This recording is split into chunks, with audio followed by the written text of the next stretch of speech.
Hello everyone. So, mayroon ako nitong mangga galing pang Pilipinas. At ipapakita ko sa inyo kung gaano siya green. Gan pa rin sa Pilipinas. 2 weeks ko na siyang in-order. And shoutout din sa aking tagyawat, which is normal yan po mga inday ha. Kay buntis po ako. So, ipakita ko sa inyo kung gaano gid kahilaw ning sa sulod ani. Ayun. Ang pagilihin ni buntis hindi basta-basta. Daghan ni siya kaayo, show ko sa inyo. Ayun siya. 100 ang kilo, 100 dirham. Kung sa Pilipinas, mahigit 1,000 yan siya kung i-convert. Huwag na i-convert kay masakit ang dami. Ayan. So, ang gagawin natin, ayatin muna itong panitan or balatan. Kung talagang hilaw ba jod. Ay, okay na. Ayan o.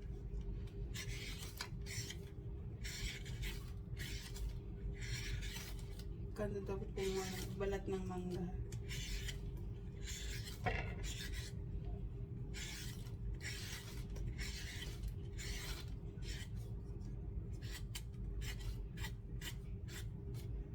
Oh.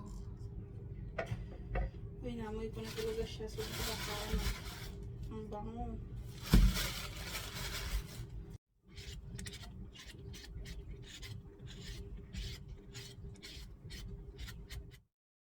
So, ayan, hugasan ko na siya, no? Tingnan din natin dito. Kita niya naman. Diba?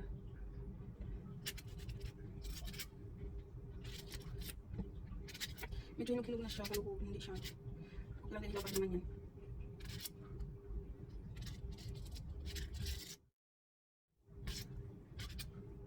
Iba talaga yung mangga sa Pilipinas, no?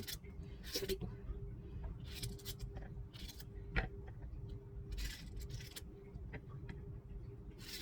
Ang bango. So, ito na yung mangga na binalatan ko. Ang nilagay ko pa lang dito ay asukal, asin, tapos, ano pa ba yun? Pula na sugar to ha. Sili na green. Akong gimix ba, blender. Yan yung pinakang sauce niya.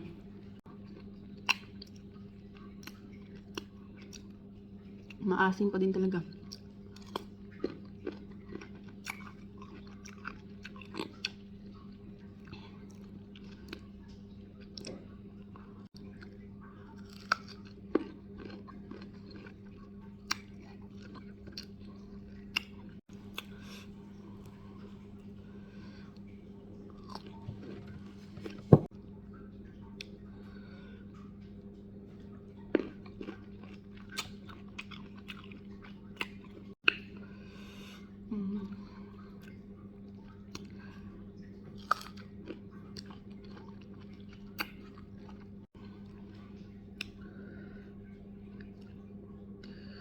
Kita nyo ba?